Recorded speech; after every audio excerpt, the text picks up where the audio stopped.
U.S. Secretary of State Antony Blinken has arrived in Beijing for 2 days of meetings with Chinese officials. The trip marks the first visit by an American diplomat to China in almost 5 years. U.S. officials say the main goal of the talks is to stabilize a relationship that has become extremely tense. It comes nearly 5 months after an earlier Blinken visit was postponed, following the flight of a suspected Chinese spy balloon in U.S. airspace.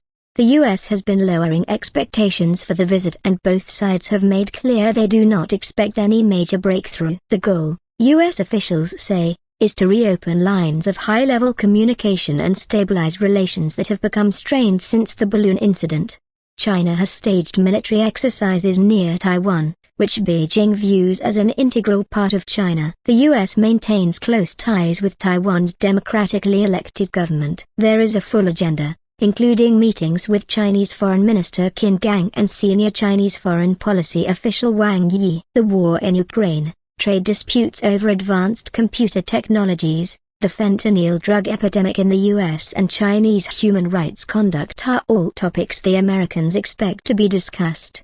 Chinese officials have reacted coolly to Mr. Blinken's visit, questioning whether the U.S. is sincere in its efforts to mend relations. It is not clear whether he will meet Chinese President Xi Jinping. Mr. Blinken is the highest-ranking U.S. government official to visit China since President Joe Biden took office in January 2021. If we want to make sure, as we do, that the competition that we have with China doesn't veer into conflict, the place you start is with communicating, Mr. Blinken told reporters on Friday.